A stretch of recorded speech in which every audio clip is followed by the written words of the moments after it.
Welcome to TrialSite News podcast series. Today we are honored to have Dr. Bella Madan with us. Dr. Madan has been focusing on new gene therapy-based treatments for hemophilia. Now, she joined Guy's and St. Thomas's Hospital in the UK as a consultant hematologist in 2002. With extensive expertise in the management of inherited and acquired bleeding and thrombotic disorders such as hemophilia, she has been serving as a principal investigator on a number of important clinical trials involving gene therapy and other novel treatments. She also has been an influential force, including co-authoring of joint RCOG, UKHCDO guidelines on obstetric management of women inherited bleeding disorders, and has a special interest in hemophilia. She leads a phase 1 and 2 gene therapy trial as well, focusing on hemophilia. And she has graciously agreed to speak with us today about hemophilia.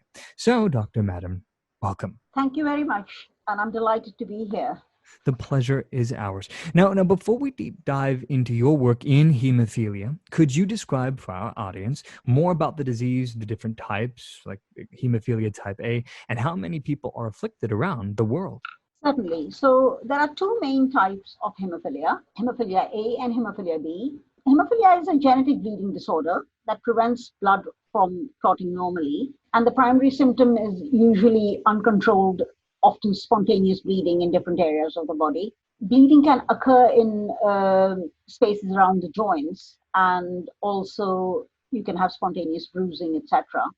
In hemophilia A, the main protein that's missing is a protein called factor VIII, which is one of the proteins that's essential for blood clotting. And hemophilia B, it's the factor IX that's missing. There are a number of clotting factor proteins which are numbered from 1 to 13, and 8 and 9 happen to be two of them. Hemophilia A has a worldwide incidence of approximately 1 case per 5,000 males, but approximately 1/3 of these affected individuals will not have a family history of the disorder. So it's important to be vigilant. And the prevalence of hemophilia A varies with the reporting country, and the range is about 5 to 15 cases per 100,000 males. In the UK, at present, there are approximately 2,000 patients with severe hemophilia, and the figure would rise to approximately around 3,500 if we included the mild and moderate cases. In the USA, I believe the number of patients with hemophilia A is approximately 20,000 individuals. The worldwide incidence of hemophilia is not very well known, but it's relatively constant across different races and ethnic origins, and it's estimated at approximately 400,000 people. And about 3/4 of these patients around the world still don't have access to proper treatment, or have no access to treatment at all. With hemophilia B, the incidence is approximately 1. It's rarer, so it's 1 case per 25,000 male births, for example. And the figure for the UK is approximately 300 patients with severe, and about just over double that if we include the mild and moderate cases. Gotcha. Currently, there's no cure for hemophilia. There are very effective treatments available in the Western world, including Western Europe, US, and UK, but they all require lifelong infusion of expensive drugs, which are usually derived either from recombinant technology or from human plasma, and have to be injected frequently, about approximately 3 times a week. And many patients who received plasma-derived products actually became infected with bloodborne diseases previously. But of course, there has been a lot of improvement in donor screening, and viral inactivation measures are now in place, which means that the current clotting factors are extremely safe. And since 1998, there have been no reported cases of infection at all. Well, that's definitely encouraging news. So could you share with us how you personally got so involved, so deep into hemophilia research? Yes, so I've been treating hemophilia patients for a long time, since 2002, and it's been very rewarding to treat them. But one of the limiting factors is, with the standard treatment that's available, we aim to control the disease, but we can't really cure it. So we have to encourage our patients to give themselves 3 times a week infusions or intravenous infusions, so they get trained to administer themselves, usually around the age of 8 years old. And then we go through a phase of kind of adolescent teenage behavior when kids go off to university, etc., when there's a little bit of rebellion against giving yourself factor VIII, and therefore some patients will have breakthrough bleeds regardless of being on infusions. They then get kind of demand therapy. But the standard of care across the Western world has actually been prophylaxis. And by and large, our patients are well motivated and give themselves prophylactic treatment. However, there are limitations. One, you need a highly motivated individual to be doing these infusions. Two, it's very high demand on parent time of younger patients, who usually have to have a portocath, which is a central venous device inserted into their chest so that they can have these regular infusions before they develop proper veins for venous access. Mm-hmm. And there is a dreaded complication of hemophilia called inhibitor formation, where because the body is lacking the missing factor, it treats the infused factor as a foreign protein and therefore develops an inhibitor. Oh, wow. And when that happens, hemophilia gets really difficult to treat. We call these patients severe hemophiliacs with inhibitors, and their treatment can be quite challenging. The incidence of this is not insignificant. It varies between 5 to 12%, depending on different series and the products that have been used. And the patient always has to be mindful, carry these factors. If they go traveling, for example, they have to take the factor VIII concentrates with them, Right. Which limits their lifestyle. And we often will not advise them to take part in contact sports, etc. So it does impose certain limitations on it. It's effective treatment, but comes along with certain restrictions. I definitely can imagine. So can you share with us then, and I know you can't get into specifics, but can you share with us more about the high-level gene therapy breakthrough you and your team have worked on in gene therapy in regards to hemophilia? Yes, so as I was mentioning earlier, because of the limitations that are experienced with the current standard of care, we've been looking at ways in which we can actually cure, dare I say, the word cure. That would be amazing. Looking for a cure for hemophilia. And one of the ways is gene therapy, where we are trying to induce the patient who has hemophilia A to produce his own factor VIII. And this has been done by gene therapy. One of the challenges we faced with factor VIII gene is that it's a very large gene made up of 3 large domains, A, B, and C domains. So it's a very large gene, and it's very difficult to package it into a small package that we can then inject. Therefore, this challenge was overcome by deleting the B domain and inserting only the active A and C domains into a viral vector. So basically, gene therapy is a way of transferring the correct gene into the patient's body. And the goal of gene therapy transfer in hemophilia A is to provide the correct gene to make factor VIII in the liver cells of the patient. However, if we were to just put the gene by itself, because it wouldn't know where to go, therefore, in order to make the factor VIII get to the right cells, we package it with an outer shell from a virus, which we call the vector. In the trials that I've been involved with, we've called this the AAV5 virus and the vector. And this vector then helps direct the gene to where it needs to go. So the simplest way of thinking about this is of the vector as a car and the gene as the passenger. And the car, which is the vector, will drive the passenger, which is the factor VIII gene, to where it needs to go, the destination, which is the liver cells, and drop it off there. And then the liver cells get infected with this AAV5 associated virus with the factor VIII gene inside, which will start then producing the patient's own factor VIII. So now we know from publicly available information that gene therapy is a relatively new class of treatment that actually transforms a genetic defect in people. Now, this is absolutely mind-boggling for the average person to comprehend. And with an understanding that nothing proprietary can be shared, can you share any publicly available information about this effort? Yes, certainly. So we had some data that was published in one of the prominent medical journals recently in January, and this study has so far been conducted on 15 participants in all. Out of this, 2 participants were part of the correct dose finding regimen, and they received lower dose to judge the efficacy. Both these patients still have an average expression less than 1. And then, therefore, we were scaled up to a higher dose, which has been far more successful. 7 participants have received 6 into 10 to the power of 13 vector genomes per kilogram. So it's a waste-based dose.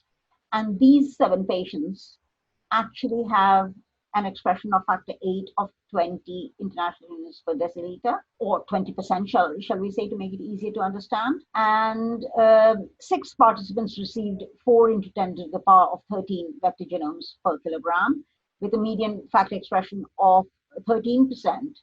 I should perhaps clarify to say that severe hemophilia is factor 8 level less than 1%. So all we were aiming to do was get into the mild range, which was about 5%. And the gene therapy is usually administered as a single infusion.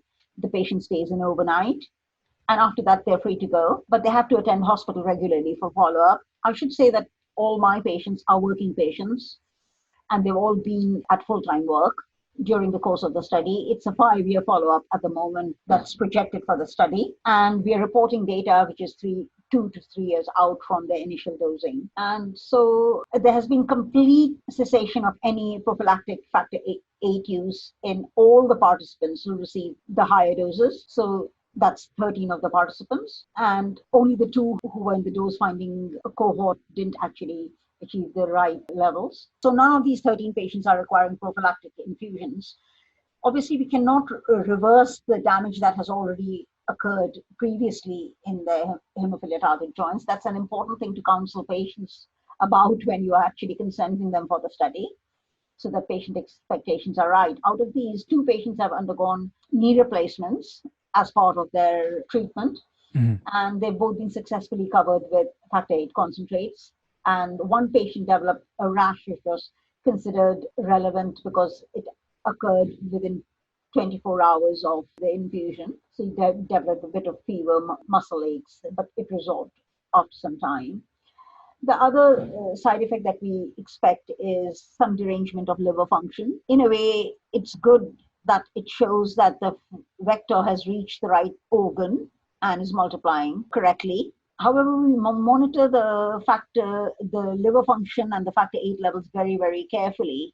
And if needed, the patients might require a short, sharp course of steroids to treat them. And they need counseling regarding this as well. But by and large, this treatment is tolerated very well. No patients have had long-term liver derangement. So by and large, the treatment is tolerated extremely well and durable. Now, at a general level, can you share some challenges with hemophilia-based studies? Does gene therapy introduce new challenges for investigators? Yes, it does. There are several challenges, actually. First is finding the right patients for the studies. And it's a very rare disorder, so we're not talking about large studies that we can do with, a control arm. Or it can't be conducted as a randomized controlled trial, which is the best sort of trial that you can have, a randomized controlled trial. So this is very much kind of approaching patients and done as a study because of the rarity of the disorder. The patients, I think, should be psychologically counseled as well because frequent follow-ups, etc., are required. Secondly, I should say that many of the patients have approached me for gene therapy treatment rather than the other way around once they find out about it, and that their expectations are realistic and that we are candid with them and tell them that we are in the early stages. But at the same time, share the exciting results that we've had so far. And really, I'm very grateful to the patients who have taken part in the study, and all thanks to them that we've reached the stage where we are talking about a possible cure for hemophilia A. I agree. So what about a hemophilia investigators network? Are there networks where different clinical investigators share notes? So I think there isn't a formal research investigators network. However, networking happens when you meet at either international meetings or investigator meetings. But I think we could possibly improve upon this, and it would be nice to have a formal network of investigators. I agree. This could benefit some of the people in our audience and those that are researchers. There's no such network now, but it would be useful to have one. So, at the moment, it's a bit, what shall I say, hit and miss, in the sense that, I certainly know the investigators that I'm collaborating with on these trials, Yes. But I don't necessarily know all the investigators, who are taking part perhaps in some other trial. So if this drug is approved, what does this look like for this vulnerable group of patients, and how will their lives be easier? If the drug is actually approved, one of the challenges will be the cost, because the cost is not insurmountable, is not insignificant. However, I personally think that we should view the cost of a one-off gene therapy treatment against the lifelong factor VIII replacement therapy that these patients actually get, and the pharmacoeconomic, advantages of that. Well, there should be a balance between the two. So although the gene therapy as a one-off treatment may seem more expensive, if you balance that against the lifelong factor VIII treatment that's required, I think it would easily balance out. And that's something that the licensing bodies need to take into account.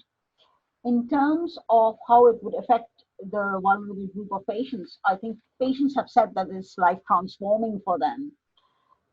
They can go back to leading normal lives without having to worry about injecting themselves, take part in sport um, as normal. At the moment, they do still take part in sport, but they have to make sure that they are taking their factor VIII and it's on board before they play sport.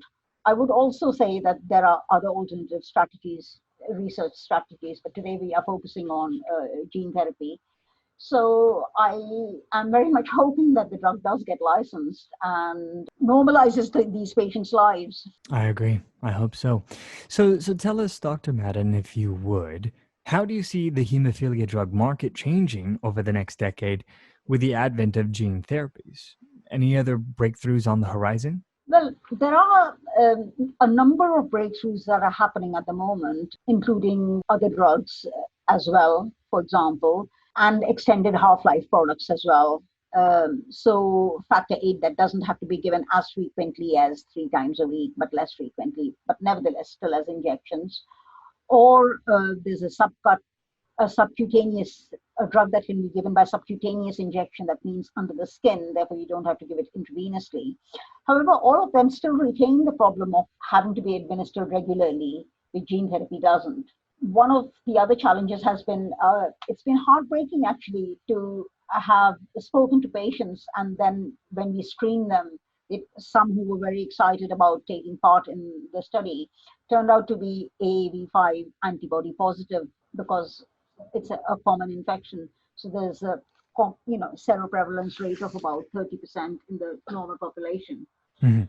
And these patients were so highly motivated that they wanted to go ahead with their gene therapy, but they couldn't have it because they were AAV5 antibody positive. So it would be good to have more development on, alternative vectors, for example.